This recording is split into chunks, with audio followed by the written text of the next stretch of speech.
Hello student, welcome back to my YouTube channel Arihant lecturer. Guys, आज के इस video में हम बात करेंगे गणित में पास होने का सबसे आसान तरीका, यानी कि ऐसी ट्रिक जिसे देखकर 110% कोई भी टीचर आपको गणित में पास कर देगा।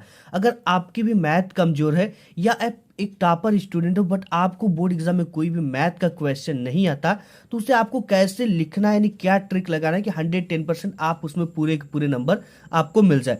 तो गणित में अगर आप बिल्कुल कमजोर छात्र हो, आपको लगता है कि मैं फेल हो जाऊंगा, अगर ये वीडियो आपके सामने आई है तो आप एक लकी इंसान हो, क्योंकि 110% आपको अब गणित में पास होने से कोई नहीं रोक सकता है। आपने यूट्यूब पे बहुत सारे गणित में पास होने की ट्रिक देखी होगी, बट ये जो ट्रिक है आपको जानकर खुशी एंड हैरानी होगी कि आप स्वयं एक गणित के टीचर और एग्जामिनर से देख रहे हो, जो कि मैं बोर्ड में गणित की कॉपी चेक करता हूं। तो ये ट्रिक अगर आप लगाते हो तो कोई भी एग्जामिनर आपको फेल नहीं कर पाएगा, क्योंकि ये 100% जीनियस ट्रिक है। ठीक है, क्योंकि ये जहां ही लगा दोगे वही निकल जाएगा। तो ये अगर आप इस वीडियो पे क्लिक किए तो आप एक लकी इंसान हो। यहाँ पे मैं पेपर भी ले रखा है और यहाँ पे बोर्ड की कॉपी भी ले रखा है। इस सभी में मैं आपको सॉल्व करके लाइव बताऊंगा और ये ट्रिक आपको कैसे लगाना है ये चीजें भी बताऊंगा। तो आपने अगर अभी तक वीडियो को लाइक नहीं किया है तो एक लाइक जरूर कर देना, इससे हम लोग को थोड़ा मोटिवेट मिल जाता है। तो न्यू मेथड 100% जीनियस ट्रिक होने वाली है, यानी कि ये ट्रिक आपको टीचर देखकर भी खुश हो जाएगा और पूरा का पूरा आपको नंबर देगा। सबसे पहले तो आपके बोर्ड एग्जाम में ऑब्जेक्टिव क्वेश्चन आता है एंड उसके बाद आपको शॉर्ट और लॉन्ग टाइप के क्वेश्चन देखने को मिलते हैं। तो सबसे पहले अगर आपको ऑब्जेक्टिव क्वेश्चन, यानी बिना पढ़े ऑब्जेक्टिव क्वेश्चन को आपको कैसे सही करना है ये चीजें हम देखेंगे। उसके बाद हम देखेंगे कि बिना कुछ पढ़े शॉर्ट और लॉन्ग टाइप के जो क्वेश्चन होते हैं, लघु और दीर्घ उत्तरीय प्रश्नों को उत्तर कैसे लिखना है, उसे ट्रिक से कैसे हमें ऐसा सॉल्व करना है कि टीचर देखकर हमें पास कर दे। ठीक है, और उस पर नंबर भी दे दे बिना कुछ पढ़े। ठीक है, और गणित आपको बिल्कुल भी नहीं आती तो आपको बिल्कुल भी टेंशन अब लेने की बात नहीं है, क्योंकि आपको एक ऐसी वीडियो मिल गई जो कि आपको 110% श्योर शॉट आपको पास कराएगी। ठीक है, आपको सबसे पहले चीजें आती है इसमें कि ज्यामिति और रचना भी आता है मैथ में। तो आपको नहीं आता है तो आपको उसे कैसे सॉल्व करना है कि उसका भी नंबर आपको मिले। एंड गणित की कॉपी में क्या देखकर आपका टीचर फुल मार्क्स देते हैं और खुश हो जाते हैं, ये भी चीजें हम देखेंगे। एंड गणित की कॉपी लिखने का सही तरीका क्या होता है इसको भी देखेंगे। एंड जो बिल्कुल कमजोर छात्र जिसे गणित में कुछ नहीं आता, तो ये ट्रिक लगा देना, आप 110% पास हो जाओगे। ठीक है, मैंने शुरू में ही कहा कि अगर आपने इस वीडियो पे क्लिक किया है तो आप एक लकी इंसान हो। अगर आज की इस वीडियो को आप मिस कर दोगे तो कभी ये नहीं जान पाओगे कि कमजोर से कमजोर छात्र गणित में पास कैसे होंगे, या गणित में कोई भी क्वेश्चन का आंसर नहीं आ रहा तो उसे कैसे हमें लिखना है। ठीक है, कि नंबर मिले। अब सबसे पहले थोड़ा सा मैं ऑब्जेक्टिव की बात करूंगा। ठीक है, ऑब्जेक्टिव थोड़ा सा हिंट्स दे दूंगा आपको और आगे और भी डिटेल्स हम बात करेंगे। सबसे पहले कि जिस क्वेश्चन में दोनों ऑप्शन हो उसमें तुक्का हमको कैसे लगाना है। जैसे यहाँ पे है कि दो त्रिभुज समरूप होते हैं, इस तरह का क्वेश्चन। ठीक है, देखो इसमें हम थोड़ी सी आपको डिटेल्स बताएंगे। देखो यहाँ पे यदि इनके संगत कोण बराबर है, यदि इनकी संगत भुजाएं एक ही अनुपात यानी समानुपाती में होती है, एंड यहाँ पे दे रखा कि उपयुक्त ए व बी दोनों या इनमें से कोई नहीं। तो जब भी ऐसा क्वेश्चन आपको बोर्ड में दिख जाए, ठीक है, ये दो तो दे दिया और दे देगा कि उपयुक्त ए एंड बी दोनों या उपयुक्त सभी, तो ये वाला क्वेश्चन सही होने का 99% चांस होता है। यानी आप आंख बंद कर अगर आपको नहीं आ रहा है तो ये वाला आंसर आपको क्या कर देना है, सही टिक कर देना है। ठीक है, और अगर उपयुक्त सभी या ए सभी रहेगा तो ये तो 100% करेक्ट होता है। ठीक है, ये उपयुक्त सभी या ये सभी वाला क्वेश्चन आपको सही होता है। ये भी इसका प्रूफ भी मैं आपको दिखाऊंगा। देखो मैथ जो होता है ना वो स्टार्टिंग इज इंपॉर्टेंट। ठीक है, स्टार्टिंग इज इंपॉर्टेंट, इसी इंपॉर्टेंट चीजों को देखकर ही आपको नंबर मिलता है और एक टीचर समझ जाता है कि बच्चा जो भी क्वेश्चन सॉल्व किया वो सही किया है। देखो मैथ में जो होता है ना स्टेप मार्किंग होता है। ठीक है, यानी कि अगर एक क्वेश्चन, आगे मैं बताऊंगा कि मैथ में स्टेप मार्किंग कैसे होता है, बिल्कुल आसान तरीका है। ठीक है, आपको कुछ भी नहीं पता तो भी आपको नंबर मिलेंगे। देखो क्या चीजें हैं इसमें, ये केवल मैथ के टीचर ही जानते हैं। और जब कोई क्वेश्चन बिल्कुल अलग आपको दिखाई दे, ठीक है, बहुविकल्पी टाइप के क्वेश्चन, जैसे ये क्वेश्चन बहुविकल्पी के बोर्ड एग्जाम में इस तरह के आते हैं। ठीक है, तो जब भी कोई क्वेश्चन आपको बिल्कुल अलग हो, जैसे ए बी सी से, तो उसमें तुक्का आपको कैसे लगाना है। तो सबसे पहले एग्जाम्पल आपको बताऊंगा 2, 4, 5 और 2.2। ठीक है, ये जो क्वेश्चन है आपको इस क्वेश्चन में से 2.2 जो ऑप्शन है ये सबसे अलग दिख रहा है। तो सबसे पहले तो इसको आपको बिल्कुल भी भूल जाना है। ठीक है, इसको आप भूल जाओ एंड 2, 4, 5 में से आपको बचिएगा। ठीक है, और शुरू में जो आपका आंसर ये ऑब्जेक्टिव सही होता है ए और बी सबसे ज्यादा सही होता है, ठीक है। लास्ट में बी और सी सही होता है। तो इन तीनों में से आपको चयन करना है, किसी एक को आपको टिक करना है। गणित में छोटा व बड़ा का तुक्का क्या है? सबसे पहले देखो जैसे यहाँ पे एक गणित में कोई भी क्वेश्चन आ जाए और ऑप्शन इसमें है 13, 65, 875, 1750। सबसे बड़ा क्या है इसमें? 1750, ठीक है। एंड सबसे छोटा क्या है? 13। तो इन दोनों को आपको बिल्कुल भी भूल जाना है, ठीक है। और इन दोनों में से आपको कोई एक को टिक करना है। सबसे ज्यादा क्वेश्चन ऑप्शन कौन सा सही होता है? शुरू में आप जाओगे तो ए वाला ऑप्शन करेक्ट होगा और बी वाला, ठीक है। और सी लास्ट में जाते जाते आपको सी और डी जो ऑप्शन होगा वो सही होने लगता है। यानी कि अगर आप में 20 मार्क्स के बहुविकल्पी क्वेश्चन आ रहे हैं तो 10 क्वेश्चन का आंसर ए एंड बी मारना है, ठीक है। एंड लास्ट में 10 क्वेश्चन के आंसर सी और डी पे आपको टिक करना है, ठीक है। इसके बाद गणित में जितने भी कठिन सवाल होंगे, जैसे समीकरण वाले सवाल होंगे, तो उसका आंसर ए ही सही होता है। जैसे यदि समीकरण 2x + 3x - m = 0 का एक मूल -1 है तो m का मान क्या होगा, ठीक है। इसमें m का मान जो होगा वो क्या होगा? -1, यानी ऑप्शन नंबर ए आपका ही करेक्ट होगा। एग्जाम्पल भी हम देखेंगे यहाँ पे। और जैसे ही हमारा बहुविकल्पी समाप्त होता है और यहाँ से आ जाता है खंड भ।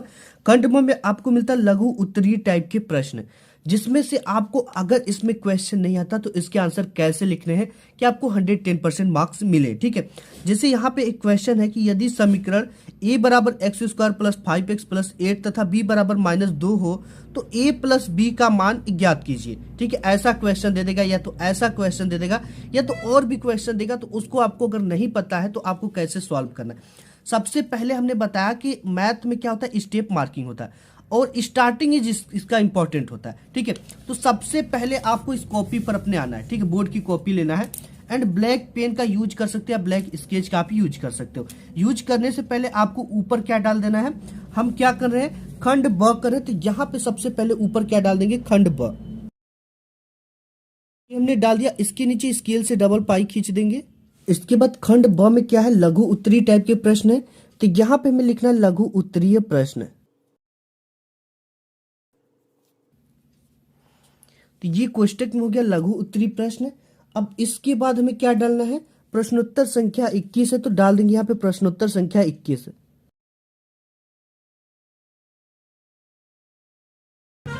अब इसके नीचे स्केल से डबल पाई खींच देंगे। अब यहाँ पे हमने इतना लिख दिया प्रश्नोत्तर संख्या 21। हम प्रश्नोत्तर संख्या 21 कर रहे हैं जिसमें हमें सभी खंड करना है, ठीक है। अब यहाँ पे पहला क्वेश्चन क नंबर है कि यदि समीकरण a = x² + 5x + 8 हो, ठीक है, तथा b = -2 हो तो a + b का मान ज्ञात करना है। तो इसे कैसे लिखेंगे? सबसे पहले तो हम लिखेंगे यहाँ पे क नंबर करेंगे तो हमें क नंबर को यहाँ पे डाल देना है, ठीक है। सबसे पहला काम ये करना है। एंड इसके बाद आपको क्या लिखना है? प्रश्नानुसार, ठीक है। तो ये लिखेंगे हम प्रश्नानुसार।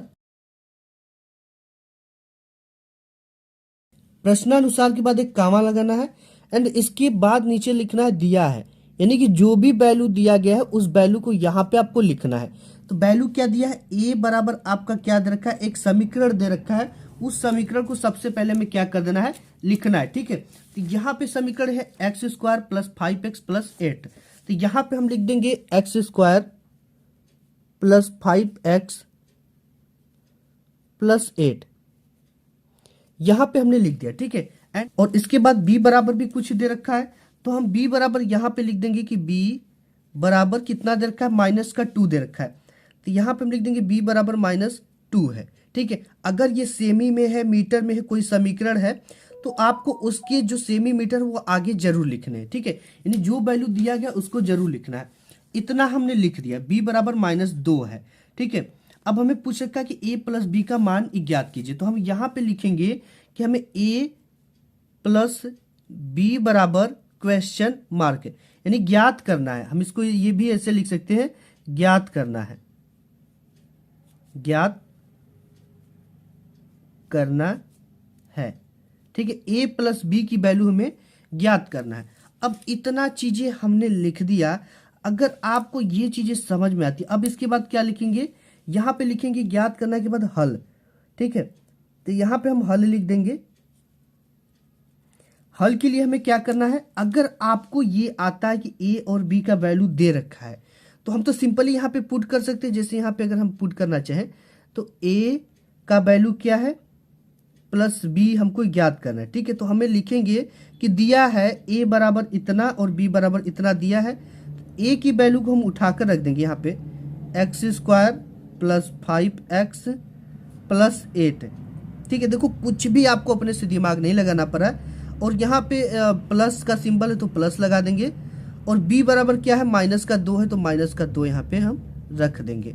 ठीक है, तो ये आप इसको चाहो तो इस तरह से समीकरण 1 भी मान सकते हो। अब इसके बाद जब भी हम नेक्स्ट लाइन करेंगे तो एक छोटा सा इस तरह का एरो लगाएंगे, इससे एग्जामिनर को पता चलेगा कि इसके बाद हमने नेक्स्ट स्टेप किया है। क्योंकि मैथ में अगर देखो एक इंपॉर्टेंट चीजें होती जो कि मैथ को टीचर को पता होती, अगर मैथ में जो क्वेश्चन पेपर में दिया है अगर उसको भी लिख दोगे तो 1 नंबर मिलेगा।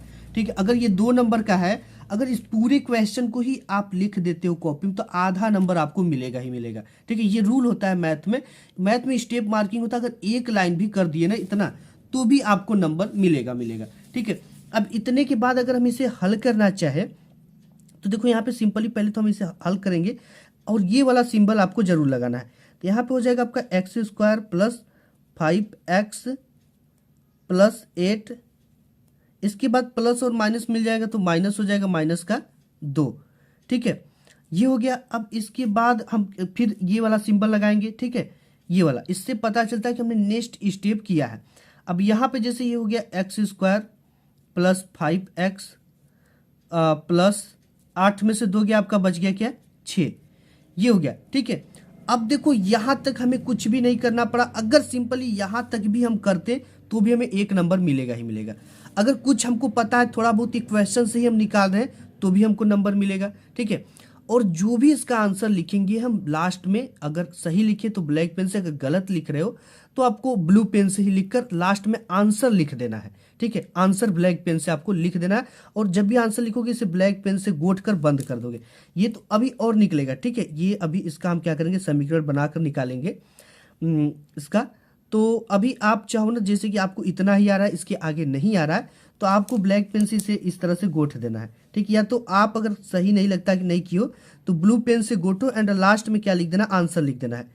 ठीक है, तो आपके नंबर 110% मिलेंगे ही मिलेंगे। और यहाँ पे हमें क्या कर देना है ब्लैक पेन से ही लिख देना आंसर। ठीक है, ये थोड़ा सा हिल रहा है कॉपी इस तरह से। तो यहाँ पे आपको इतना भी करोगे तो नंबर मिलेगा। अब बात कर लेते हैं जैसे कि और भी कोई चीजें, जैसे समीकरण आ जाता है, ज्यामिति आ जाता है, रचना आ जाता है, तो उसे के जैसे यहाँ पे यदि समीकरण एक्स स्क्वायर प्लस के एक्स प्लस 64 बराबर 0 x माइनस 8x प्लस के बराबर 0 वास्तविक मूल रखते तो के का धनात्मक मान ज्ञात कीजिए। तो हमें यही लिखना है सबसे पहले कि दिया है। ठीक है, प्रश्नानुसार कि एक्स स्क्वायर प्लस के एक्स प्लस 64 बराबर 0 एंड दूसरा दिया कि x माइनस 8x प्लस के बराबर 0 वास्तविक है तो के का मान हमें धनात्मक ज्ञात करना था। के बराबर क्वेश्चन मार्क लिखेंगे, इसके बाद हल लिखेंगे, फिर समीकरण को दोनों को लिख देना है। ठीक है, तो भी आपको नंबर मिल जाएंगे। ऐसे इसको भी कर देना, के का मान ज्ञात कीजिए यदि बिंदु 8,1 और के का -4 और 2, -5 हो संरेखीय तो हमें वही लिखेंगे प्रश्नानुसार दिया है इतना वैल्यू इतना वैल्यू इतना वैल्यू। ठीक है, संरेखीय तो हमें के का मान ज्ञात करना प्रश्नानुसार। इस तरह से थोड़ा बहुत गुणा भाग गणित कर सकते हो, इसका भी नंबर मिल जाएंगे। एंड इसके साथ ही साथ हम बात कर लेते हैं जैसे यहाँ पे है कि एक लंबवृत्तीय शंकु की त्रिज्या 6 सेमी है और ऊंचाई 8 सेमी, शंकु का वक्र पृष्ठ ज्ञात कीजिए। अब यहाँ पे सिंपली ये 2 नंबर का है तो सिंपली आपको इसमें चित्र नहीं बनाना होता है, लेकिन अगर ये 3 नंबर 4 नंबर का होता है तो चित्र बनाना होता है। ठीक है, अगर इसके शंकु भी जैसे यहाँ पे क्या लिखेंगे आप कि हम आपको लिख कर बताते हैं कॉपी पर। यहाँ पे देखो नेक्स्ट वाला क्वेश्चन जैसे ही डालेंगे प्रश्नोत्तर संख्या 21 च। ठीक है, अगर आप नहीं चाहते हो तो 21 का च यहाँ पर भी लिखकर आप सॉल्व कर सकते हो, अगर प्रश्नोत्तर संख्या डालने में आपको बार बार समय लगता है तो यहाँ पे देखो च के लिए एक लंबवृत्तीय शंकु की त्रिज्या 6 सेमी है। ठीक है, त्रिज्या की आर की वैल्यू कितना है 6 सेमी। तो यहाँ पे सिंपली हमको वही प्रोसेस करना है, लिखेंगे हम क्या कि प्रश्नानुसार। ठीक है,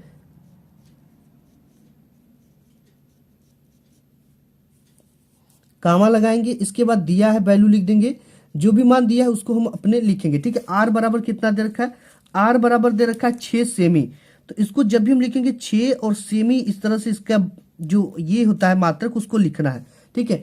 एंड इसकी ऊंचाई भी दे रखा है, और ऊंचाई कितनी है 8 सेमी। लिखेंगे दिया है r बराबर इतना और h बराबर कितना दे रखा है 8 सेमी, इतना दे लिख देंगे। ठीक है, अब हमें क्या निकालना है, वक्र पृष्ठ का वैल्यू निकालना है।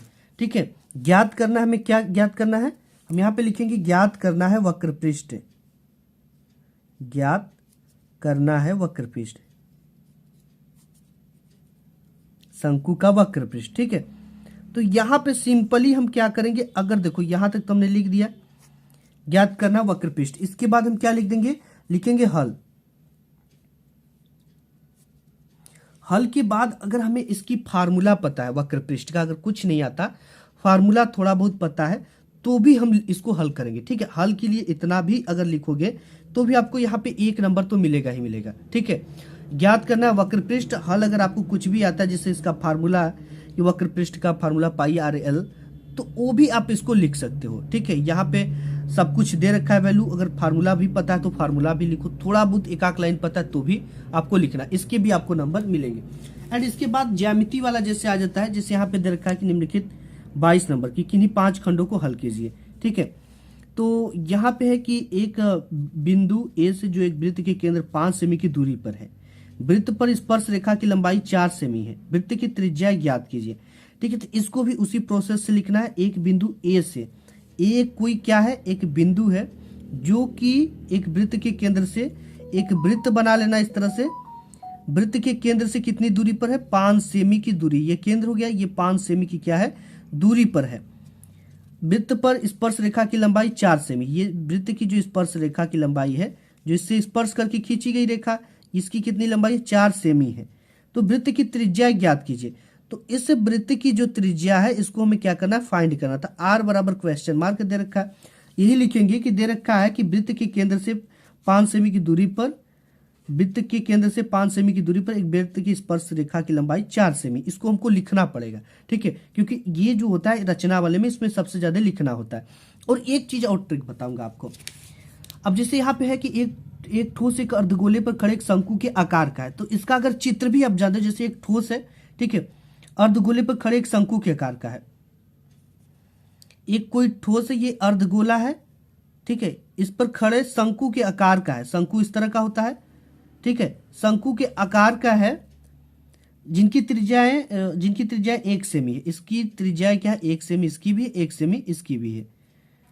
शंकु की उसकी त्रिज्या के बराबर है, शंकु की ऊंचाई उसकी त्रिज्या के बराबर है, इसकी त्रिज्या 1 सेमी है, तो शंकु की जो ऊंचाई है वो भी क्या है इसके बराबर, तो ए भी कितना होगी 1 सेमी ही होगी। ठीक है, इतना चित्र हमें बना लिया। त्रिज्या एक ठोस का आयतन पाई की पदों में ज्ञात कीजिए, लिखेंगे कि हमें ठोस का आयतन पाई की पदों में ज्ञात करना। इसको मैं आपको लिख कर बताता हूँ कि कैसे आपको बोर्ड एग्जाम में लिखना। यहाँ पे जब हम 22 नंबर क्वेश्चन करेंगे तो यही चीजें पूरी की पूरी इसको कैसे लिखना है। 4 नंबर के क्वेश्चन बट आपको 2 नंबर में दिलवा दूंगा। ठीक है, सबसे पहले प्रश्नोत्तर संख्या 22 में हम आगे हैं। 22 का हम क करें तो सबसे मेन चीज है कि देखो यही चीज मेन होता है। ठीक है, इसी से एग्जामिनर टीचर समझ जाएगा कि आप पढ़ने वाले बच्चे हो और आपकी कॉपी की शुरुआत इंपॉर्टेंट तरीके से की गई है। प्रश्नानुसार दिया है एक बिंदु ए जो वृत्त के केंद्र से 5 सेमी की दूरी पर है और वृत्त पर स्पर्श रेखा की लंबाई 4 सेमी है। हमें ज्ञात क्या करना है, वृत्त की त्रिज्या ज्ञात करनी है यहाँ पे। ठीक है, वृत्त की त्रिज्या ज्ञात करनी है, हमने सब कुछ लिख दिया। अब हमें एक सिंपल सा क्या करना है कि एक आपको इस तरह से क्या बना लेना है, एक वृत्त बना लेना है। ठीक है, आप एक वृत्त इस तरह से बना सकते हो या इसके नीचे आप चाहो तो बना सकते हो।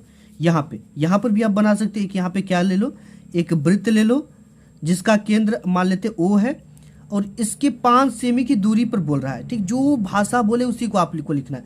5 सेमी की दूरी पर एक बिंदु क्या है, A है। अब इससे जो स्पर्श रेखा खींची गई है यहाँ पे इस तरह से, स्पर्श रेखा मतलब छूती हुई खींचेगी, इसकी जो लंबाई है लेंथ है 4 सेमी दे रखा है। अब हमें त्रिज्या दे रखा है सेमी और ये स्पर्श रेखा की लंबाई दे रखा है और दूरी दे रखा है। हमें क्या फाइंड करना है, वृत्त की त्रिज्या को हमें फाइंड करना है। ठीक है, तो इतना वैल्यू दे रखा है। अगर वृत्त की त्रिज्या का कोई फार्मूला पता हो तो आप उसको लिख देना। अगर आप इतना भी मैथ में लिख कर आ जाते हो तो भी आपको हर एक टीचर नंबर देगा। ठीक है, मैं ही नहीं, हर एक टीचर आपको नंबर देगा। एंड इसके बाद एक चीज और है, जैसे यहाँ पे एक क्वेश्चन है कि एक त्रिभुज यहाँ पे शंकु वाला, ठीक है, तो शंकु वाला भी इस तरह से आपको बनाना है। इसको कैसे लिखना है ये भी हम देख लेते हैं। अब देखो यहाँ पे प्रश्नोत्तर संख्या 22 और ख डालेंगे और इस पूरे को इस तरह से लिखना है, ठीक है। एक ट्रिक और भी आगे आपको, मेन ट्रिक आपको बताऊंगा, ठीक है, वो भी देखकर आप जाना। एंड यहाँ पे ख नंबर है कि एक ठोस एक अर्धगोले पर खड़े एक शंकु के आकार का है, इसको हमें लिखना है, जिनकी त्रिज्या हमें दे रखी है 1 सेमी तथा शंकु की ऊंचाई जो उसकी त्रिज्या के बराबर है। इस ठोस का हमें आयतन पाई के पदों में ज्ञात करना है। तो यहाँ पे यही चीजें हमें लिखना, प्रश्नानुसार दिया है एक ठोस एक अर्धगोले पर खड़े शंकु के आकार का है, जिनकी त्रिज्या 1 सेमी तथा शंकु की ऊंचाई उसकी त्रिज्या के बराबर है। हमें ज्ञात करना है ठोस का आयतन पाई के पदों में हमें ज्ञात करना है।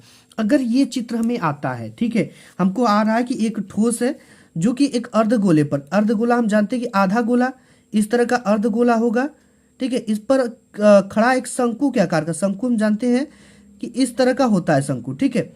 अब इसकी जो त्रिज्या है वो 1 सेमी है, इसकी त्रिज्या कितनी 1 सेमी है, और इसकी त्रिज्या जो है, इसकी ऊंचाई भी शंकु की जो ऊंचाई है वो त्रिज्या के बराबर ही है, तो ये भी कितनी हो जाएगी 1 सेमी ही हो जाएगी, ठीक है। शंकु इस तरह से होता है। अगर ये चीज थोड़ा बहुत जानते हो तो आप इस तरह से बना दोगे तो भी ये 4 नंबर का है, तो 2 नंबर आपको मिलेगा ही मिलेगा, ठीक है। अगर इसका पाई का आयतन का सूत्र जानते हो, फार्मूला जानते हो, तो उसको भी लिख देना, उसकी भी आधे 1 नंबर मिल जाते।